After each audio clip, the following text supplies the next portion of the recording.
Hello everyone, I'll be going through the syllabus for the GCE O-level examinations for the English language. Okay, take note that the syllabus number is actually 1128. Okay, very important. Okay, don't give the wrong number.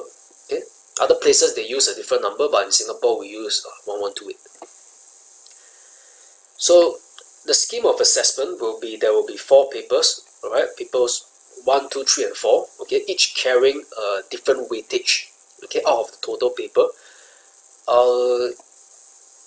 I just want you to take note that the main papers will actually be papers 1 and 2, okay, because paper 1 takes up 35% of the total grade, and paper 2 also takes up 35% of the total grade, okay. Paper 3 listening only takes out 10%, while paper 4 only takes out 20%. Okay, so the main focus during my teaching will be on papers 1 and 2, okay, because they collectively comprise of 70% of the total grade. So in paper 1 there will be 3 sections, okay, section A editing, okay, which takes up 10 marks, section B situational writing taking up 30 marks, and section C continuous writing that also takes up 30 marks. Sections B and C are both essay writings, whereby you will have to write, okay, 2 essays, right, and you'll be given an hour and 15 minutes, okay, which is not a lot of time, right. For paper 2 comprehension, okay, there will be a section A on visual text, which is 5 marks, section B narrative text, which is 20 marks, and section C the non-narrative text and summary, which takes up a total of 25 marks, okay. Same duration, 1 hour and 15 minutes. For paper 3 is the listening paper, whereby you have section A, which is a series of listening tasks, okay, taking up 24 marks, and section B, which is a simple note-taking exercise, which takes up 6 marks. Total duration is actually 45 minutes, okay. Listening comprises 10% of the final grade. And paper 4 will be oral, okay, comprising of part 1 and part 2. Okay, part 1 is reading aloud, 10 marks. Okay, part 2 is a spoken interaction, whereby you have to engage in a conversation with the examiners. Okay, that will take up 20 marks. And the whole paper 4 will only be 20 minutes, okay, including 10 minutes of preparation time. So it will be over relatively quickly, but take note that it actually takes up 20% of the total grade. So considering that you only put in 20 minutes, it is quite a significant weightage, right, for that amount of time. However, do not have to worry much about papers 3 and 4 for now, because as you improve in papers 1 and 2, okay, your proficiency in listening and speaking will also improve. So they are all actually are related to one another, right, and are not exclusive. So total marks will be 180 marks, right, and that will be 100% of the total grade. So candidates are required to sit for all 4 papers, right. I'll now go more in depth into the requirements of each of the papers and their respective sections and parts.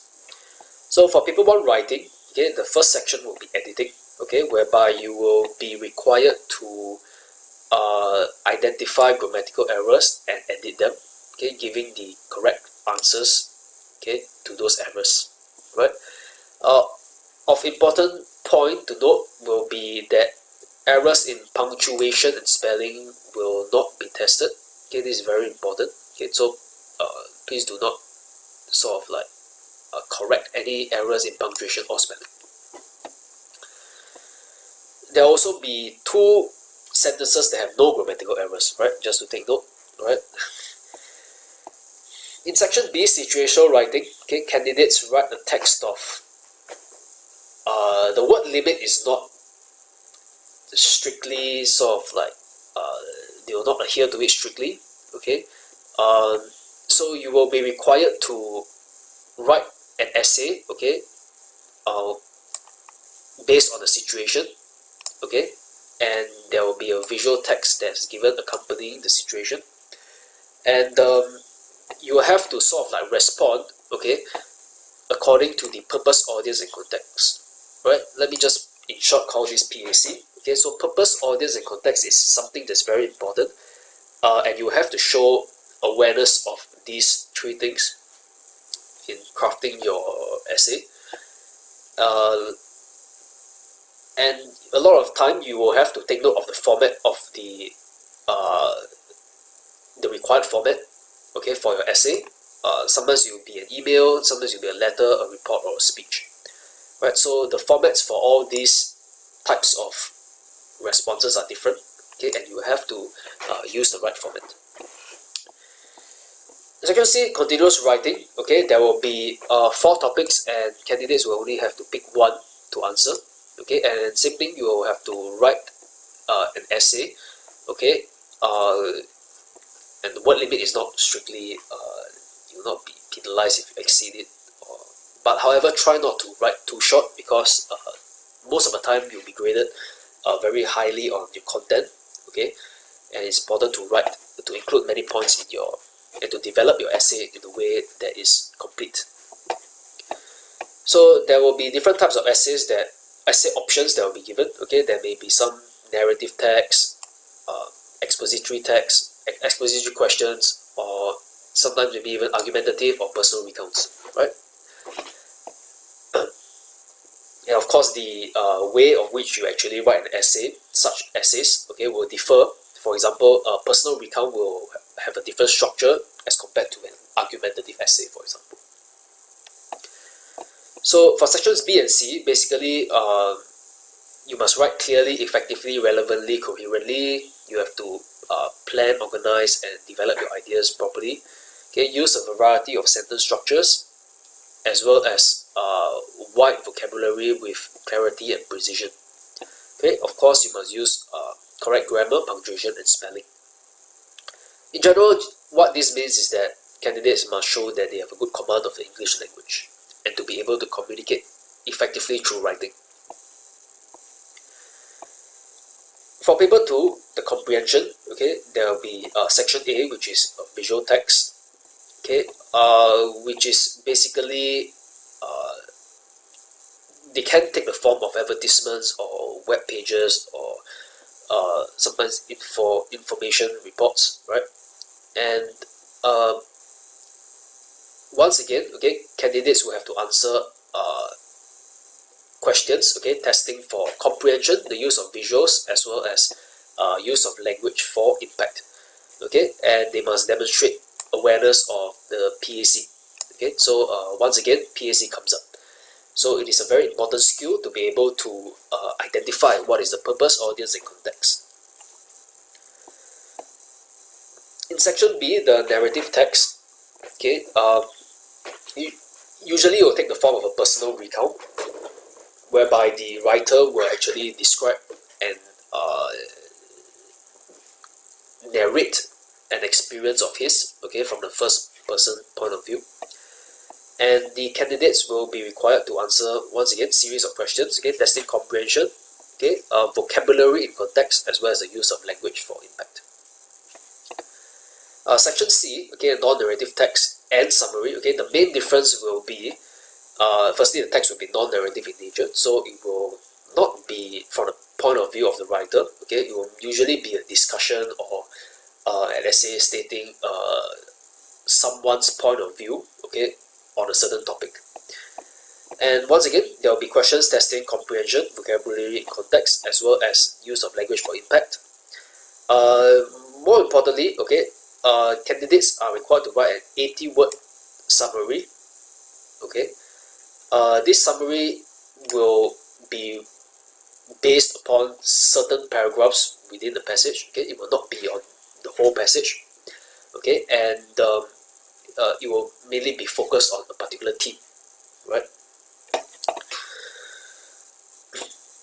So once again, for sections A, B, and C, right, in this whole comprehension paper, okay, candidates must demonstrate good command of the English language, okay, good overall use of the English language, and be able to communicate effectively, okay, using the English language.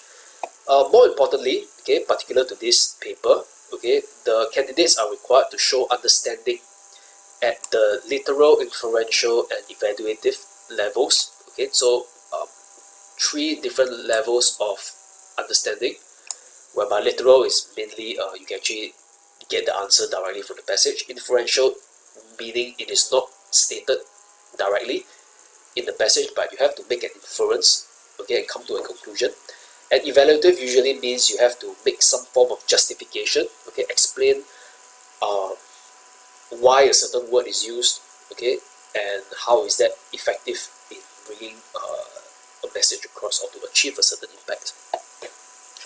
So you must identify main idea and details, right? Be able to pick out relevant portions of the within the passage, okay, and understand how language can be used to accomplish purpose and impact. So for the summary, mainly you have to be able to synthesize, summarize, and organize information. In paper 3, listening, okay, it comprises of section A, listening task, whereby candidates must listen to a number of audio recordings, okay, so there will be several audio recordings and candidates will hear the recordings twice. Alright, so the audio recordings can take many forms. It can be a narrative, an exposition, information report, and may even consist of visuals. And the question types are also highly variable. Okay, there may be multiple choice, true, false, or filling graphic organizers. So it will, because of the nature of the questions, okay, and the types of recordings, audio recordings given, okay, this paper will actually be testing you on the range of listening abilities. In the second section, note taking, okay, candidates will basically have to do a simple note taking exercise, okay, from an informational text.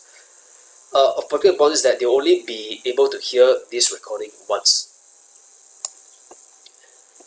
And once again, candidates must be able to demonstrate understanding at the literal, inferential, and evaluative levels and identify main ideas and details.